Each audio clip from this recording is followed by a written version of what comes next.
जय Shri Krishna. Hey everyone, welcome back to my channel vlog lovers Bubui and welcome back to my another video. কেমন আছো সবাই? আশা করছি ভালো আছো, আমরা খুব ভালো আছি। তো সিজনের ফার্স্ট একটা বিয়ে বাড়ির ইনভিটেশন পেয়েছি, তো চলো সেখানেই যাব, তাই রেডি হওয়া যাক। তো চলো ভিডিওটা শুরু করা যাক।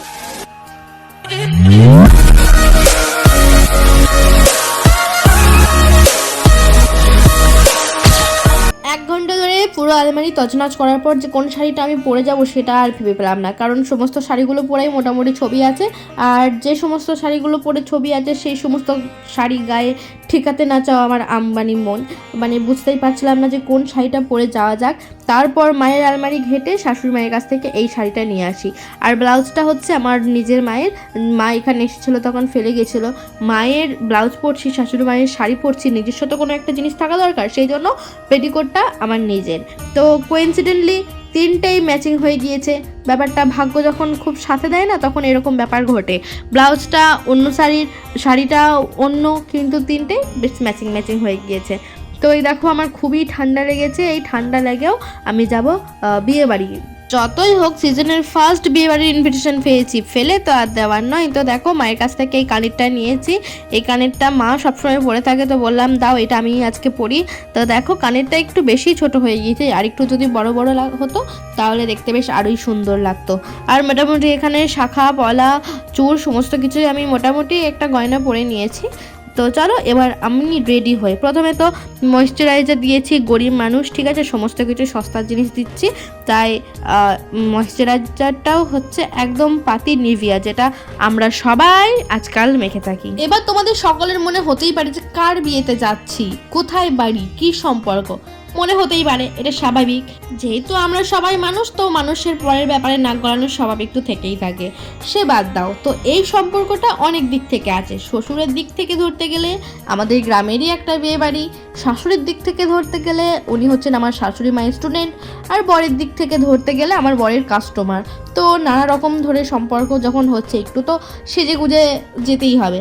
তো দেখো, আমি একটা ইনসাইটের প্রাইমার নিয়ে নিয়েছি, একদম সস্তা, ওই 120 টাকা থেকে 150 টাকার মধ্যে চলে আসে, কিন্তু দারুণ কাজ করে। তারপরে একটা বডি লোশন নিয়ে নিচ্ছি।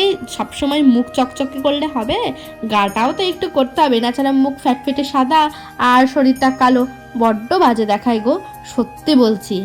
তাই এখানে একটা অ্যাপস গুডনেসের একটা বডি লোশন আছে, যেটা খুবই ভালো, খুবই লাইট ওয়েট, মাখার পর তুমি বুঝতেই পারবে না যে তুমি কিছু মাখলে বা কোনো কিছু, আর সাথে সাথে গ্লোটা দেখছো খুবই ভালো, সঙ্গে সঙ্গে স্কিনে একদম অ্যাবজর্ব করে নেই।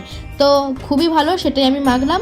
আর আমার মতো কে কে এরকম নাচতে নাচতে রেডি হও জানিও। তারপর আমি ইউজ করেছিলাম ফেসেস কানাডার একটা স্ট্রোক ক্রিম। আজকে মুখে যতগুলো প্রোডাক্ট ইউজ করেছি তার মধ্যে এইটা একটু দামি, ওই 350 কি 360-70 এরকম দামের মধ্যে চলে আসবে। এটা মাখার পর তোমার মুখ এতটা পরিমাণ উজ্জ্বল হবে যে ফিউচারে তোমার বাচ্চা কোনোদিন তোমার মুখটা এতটা উজ্জ্বল করতে পারবে না। মানে ভেবে দেখেছো এটার পাওয়ার কীরকম? ওই 350 দাম নিলে কি হবে, এর পাওয়ারই আলাদা।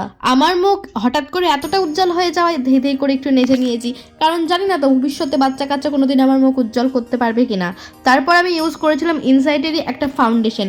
অনেক খুঁজে দেখলাম যে কোনো শেড ফেড আছে কিনা, তোমাদেরকে জানাবো। যতই হোক কন্টেন্ট ক্রিয়েটার বলে কথা, একটু তো ইনফরমেশন দিতেই হবে। অনেক খোঁজার পর কোনো কিছু পেলাম না। তারপর একটু মতো ছিল, যেটা একদম ঘষে টিপে বার করে মুখে সেটা ভালো করে দোলে নিয়েছি। তো তারপর এই একটা ব্লেন্ডার ছিল, সেটা দিয়ে ড্যাব ড্যাব ড্যাব ড্যাব ড্যাব ড্যাব করিয়ে নিয়েছি, অনেকক্ষণ ধরে করেছি যাতে ভালোভাবে ব্লেন্ড হয়ে যায়। যতই হোক বরের কাস্টমার বলে কথা, একটু তো টিপটাপভাবে সেজে যেতেই হবে, তাই না? না হলে যে কাস্টমার কমে যাবে, খদ্দের কমে যাবে, আর খদ্দের সবসময় দোকানদারির জন্য লক্ষ্মী হয়, কি বলো, তাই না? এরপর আমি ইউজ করে নিয়েছিলাম ইনসাইডেরই একটা চিকটিন, যেটার দাম পড়েছিল ওই 80 থেকে 90 টাকার মতো।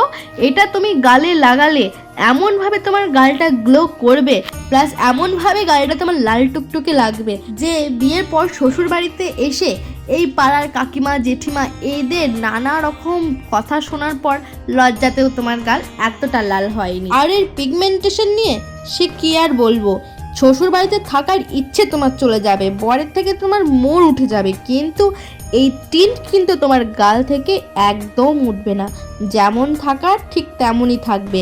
সে তুমি 12 ঘন্টা 24 ঘন্টা যতই তুমি যাই করে নাও না কেন, এই যে গাল একবার লাল হলো না, তুমি লজ্জা পাও আর না পাও, পাড়ার অভদ্র কাকিমা জেঠিমারা তোমাকে নিন্দে করুক আর নাই করুক, সেই সমস্ত কথা শুনেও তারা ঠিক মনে করবে যে নতুন বউ তো লজ্জাবতী হয়েই আছে এখনো। ঠিক তোমার গালটা ওরকমভাবেই লাল থেকেই যাবে। নাও এবার তোমরাই বলো এর থেকে ভালো আর কি উদাহরণ দেবো যে এই টিনটা কি পরিমাণ ভালো সেটা বোঝানোর জন্য। তারপর আমি ইউজ করে নিয়েছিলাম ইনসাইটেরই লুজ পাউডার। সাধারণত আমি কোনো রকম কোনো লুজ পাউডার বা কোনো পাউডারই আমার ফেসে ইউজ করি না, কারণ আমি মেকআপটা এমনভাবে ব্লেন্ড করি যে সেটা আমার স্কিনে অটোমেটিক্যালি লং লাস্টিং থাকে আর একদম ওয়াটারপ্রুফও থাকে। সেই জন্য আমার মুখটা দেখতে এতটা গ্লোয়িং লাগে প্লাস ন্যাচারাল লাগে। আর আমি মেকআপ করার ক্ষেত্রে কিছু কিছু জিনিস বাদ দিয়ে চলি, যেমন কনসিলার ইউজ করা, আমার আন্ডার আই কোনো রকম কোনো কনসিলার ইউজ করি না। তারপর কন্ট্রোল করা, আমি মনে করি আমার ফেস কাটিং কুটিংটা না বেশ মোটামুটি ভালো। ওই যে আমার মা বলে না আমার মেয়ের চাঁদপনা মুখ। সাথে আমার মুখে কোনো রকম কম্প্যাক্ট পাউডার বা লুজ পাউডার কোনোটাই দেওয়া পছন্দ না, তাই আমি এগুলো সবসময় এড়িয়েই চলি। জানি না আজকে কি মনে হয়েছিল একটু মতো লুজ পাউডার ইউজ করেই ফেলেছি। আর একটা জিনিস আমি পছন্দ করি না, যেটা ব্লাশ। হ্যাঁ, আমি টিন্ট দিতে খুবই পছন্দ করি, আমি রেগুলারলি যখন কোথাও যাই তখন আমি টিন্টটা ইউজ করি, বাট যে পাউডার ব্লাশটা হয় না সেটা আমি একদম পছন্দ করি না, কারণ সেটা দেওয়ার পর আমার মনে হয় যে এটা একটু ওভার হয়ে যাচ্ছে, অতিরিক্ত লাগছে। সেজন্য টিন্টটা দেওয়ার পর ব্লেন্ড করার পর যেমনটা লাগে তখন আমার মনে হয় যে এই ব্যাপারটা ন্যাচারাল আছে। তো চলো লিপস্টিক পরাও ডান, সেটকেও জিজ্ঞাসা করো না, 5 মিশালি করেছি। চলো এবার ফাইনাল লুকে আসা যাক। এই হচ্ছে আমার ফাইনাল লুক। দেখো মানে মোটামুটি খুব খারাপ লাগেনি, কিন্তু বিশাল ভালো লাগছে এমনটাও বলবো না, যেহেতু ছোট ছোট চুল তো খুব একটা হেয়ারস্টাইল করা হয়ে ওঠে না আমার, আর আমি হেয়ারস্টাইল করতে খুব একটা পারিও না, খুবই সর্দি পেয়েছে, সেই জন্য সাথে একটা রুমাল নিয়ে নিয়েছি, যেটা ইম্পর্টেন্ট। দেখো আমার মায়ের ব্লাউজটা কি সুন্দর আমার গায়ে হয়ে গিয়েছে বলো, একদম কিন্তু সব ম্যাচিং। ওই যে কথাই আছে না, যে খাই চিনি তার জোগায় চিন্তামণি, এমনটাই হয়েছে ব্যাপার। এখানে দেখো শাশুড়িকে কেমন লাগছে, একদম হিরোইন, টপ ক্লাসের হিরোইন। তো আমরা সবাই রেডি, এবার আমরা বেরিয়ে যাব।